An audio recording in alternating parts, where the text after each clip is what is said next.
Hello बच्चों, कैसे हैं सब लोग? कमेंट में बताइए कैसे हैं सब लोग। और आज एक स्पेशल क्लास है, काइनेटिक एनर्जी। जिन बच्चों को काइनेटिक एनर्जी का मतलब नहीं पता है, ये मेरा वीडियो देखने के बाद सब समझ जाएंगे काइनेटिक एनर्जी होता क्या है। काइनेटिक एनर्जी मतलब क्या होता है? काइनेटिक एनर्जी एक एनर्जी का फॉर्म है जो ऑब्जेक्ट के मोशन के कारण प्रोड्यूस होता है। कैसे प्रोड्यूस होता है? ऑब्जेक्ट के मोशन के कारण प्रोड्यूस होता है। आइए काइनेटिक एनर्जी को हम डिटेल में समझते हैं। मान लीजिए यह एक ऑब्जेक्ट है। यह क्या है? एक ऑब्जेक्ट है जिसका मास m है। ये ऑब्जेक्ट है, ऑब्जेक्ट का मास क्या है? m मान लेते हैं, मास m। और अभी ये रेस्ट पे है। अगर हम इस पे कोई वेलोसिटी दे देंगे तो ये मोशन में आ जाएगा। कैसे? ऐसे मोशन में आ जाएगा। मोशन में आ जाएगा तब इस पे मोशन पे आ जाएगा तो इस पे कोई वेलोसिटी आ जाएगी। वेलोसिटी d मान लेते हैं हम लोग। और जो काइनेटिक एनर्जी हो जाएगा क्या हो जाएगा? बेसिकली काइनेटिक एनर्जी हमारा हो जाएगा हाफ एम बी स्क्वायर। और मैं अभी आपको ये समझाता हूँ ये कहां से आया, कहां से आया। और तो सबसे पहले हम लोग क्या करते हैं, इसकी डिफिनेशन समझ लेते हैं। डिफिनेशन क्या होती है काइनेटिक एनर्जी की? काइनेटिक एनर्जी की डिफिनेशन जो होती है बहुत ही सरल शब्दों में है, बहुत ही सरल शब्दों में है। काइनेटिक एनर्जी क्या होता है? एक एनर्जी का फॉर्म होता है जो ऑब्जेक्ट के मोशन के कारण प्रोड्यूस होता है, जो कि ऑब्जेक्ट के मोशन के कारण होता है। यहाँ पे हम डिफिनेशन लिखेंगे kinetic energy. Kinetic energy, kinetic energy, इसकी डिफिनेशन क्या होती है? Kinetic energy is the, kinetic energy को हम बेसिकली के ई से डिनोट करते हैं, के ई से। और तो हम यहाँ यूज करेंगे के ई काइनेटिक एनर्जी की जगह। तो काइनेटिक एनर्जी के, kinetic energy is the form of energy. क्या है? Is the form of energy possessed by an object due to its motion। possessed by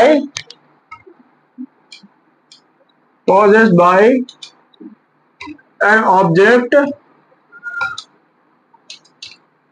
due to its motion। तो आप लोग समझ गए होंगे काइनेटिक एनर्जी होता क्या है। काइनेटिक एनर्जी होता क्या आप लोग समझ गए होंगे। अब हम इसके क्या करते हैं, डेरिवेशन। तो काइनेटिक एनर्जी का हमारा फार्मूला क्या होता है? K E equal to half m v square. और हमारा ये एम होता है, क्या होता है? मास होता है। क्या होता है? मास। एम मतलब मास। और बी यहाँ पर हमारी वेलोसिटी होती है। क्या होती है? वेलोसिटी। V for velocity. और एम मतलब, एम को हम क्या में लेते हैं? केजी में लेते हैं, किलोग्राम में। और वेलोसिटी क्या होता है हमारा? मीटर पर सेकंड में होता है। क्या होता है? मीटर पर सेकंड में। और बेसिकली हम लोग को काइनेटिक एनर्जी को डेरिवेशन करने के लिए 3 इक्वेशन की जरूरत पड़ती है। कितनी? 3 इक्वेशनों की। सबसे पहली इक्वेशन क्या होती है हमारी? Work done. जो काइनेटिक एनर्जी होता है मतलब वह वर्क डन का एक फॉर्म होता है। तो वर्क डन हमारा क्या होता है? वर्क डन इक्वल टू क्या होता है? वर्क डन होता है हमारा force into displacement. Force into displacement. और इसको हम एफ को, फोर्स को एफ से डोनेट करते हैं और डिस्प्लेसमेंट को एस से डोनेट करते हैं और वर्क डन को डब्ल्यू से डोनेट करते हैं। ये हमारी क्या होगी? पहली इक्वेशन बनेगी न्यूटन के, थर्ड इक्वेशन ऑफ मोशन से बनेगी। यहाँ पे लिखेंगे using third equation of motion. Third equation of motion. Third equation of motion क्या होती है हमारी? V square equal to u square plus 2as। और यहाँ पे जो हमारा u होता है इनिशियल वेलोसिटी होती है। क्या होती है? Initial velocity. Initial velocity basically zero होती है। जब हमारा ऑब्जेक्ट रेस्ट पे होता है उसकी वेलोसिटी जीरो होती है। तो हमारी एक इक्वेशन यहाँ से क्या बनेगी? V square equal to 2as। और हम यहाँ पे, अब हम तीसरी इक्वेशन क्या यूज करेंगे? हमारी क्या हो गई? दूसरी इक्वेशन हो गई। क्या हो गई? दूसरी इक्वेशन हो गई। और हम तीसरी इक्वेशन क्या यूज करेंगे? तीसरी इक्वेशन यूज करेंगे न्यूटन का सेकंड लॉ। न्यूटन का सेकंड लॉ क्या होता है? Force equal mass into acceleration. Force equal mass into acceleration using Newton second law of motion. Second law of motion. Second law of motion क्या होता है बच्चों? Force equal to mass into acceleration. हमारा क्या होता है? Force equal to mass into acceleration acceleration. और इसको हम कैसे डोनेट करते हैं, फोर्स, जैसा कि हम देखें यहाँ पे फोर्स कैसे एफ से डोनेट किया गया है और मास एम से डोनेट किया गया, एक्सेलरेशन ए से डोनेट किया गया। अब यहाँ पे हम अगर ए की वैल्यू निकालें, सॉरी ए की नहीं, अब देखिए हमारी क्या हो गई, थर्ड इक्वेशन हो गई। तो बच्चों आप लोगों ने देख लिया, हमारी पहली इक्वेशन हो गई, दूसरी इक्वेशन हो गई, तीसरी इक्वेशन हो गई। अब हम क्या करते हैं, देखिए हमारे यहाँ एफ की वैल्यू आ गई, एफ इक्वल टू क्या होता है, मास इंटू एक्सेलरेशन होता है, मास इंटू एक्सेलरेशन। अब ये थर्ड इक्वेशन को हम फर्स्ट इक्वेशन में पुट करेंगे, किसमें पुट करेंगे, फर्स्ट इक्वेशन में। अब यहाँ पे हमारे पास जगह नहीं है तो हम थोड़ा सा रफ कर लेते हैं। रफ करने के बाद थर्ड इक्वेशन है, थर्ड इक्वेशन क्या करेंगे, फर्स्ट इक्वेशन में पुट करेंगे। तो हमारा क्या हो जाएगा, डब्ल्यू इक्वल टू, यहाँ पे हम लोग लिखेंगे putting the value of F in first equation. तो अब एफ की वैल्यू इस तरह की, एफ की वैल्यू क्या है, एम इंटू ए है। हमारा क्या हो जाएगा, डब्ल्यू इक्वल टू, एफ की जगह क्या रख देंगे, एम इंटू ए, एम इंटू ए इंटू एस। अब ये देखिए हमारी कौन सी चौथी इक्वेशन बन गई।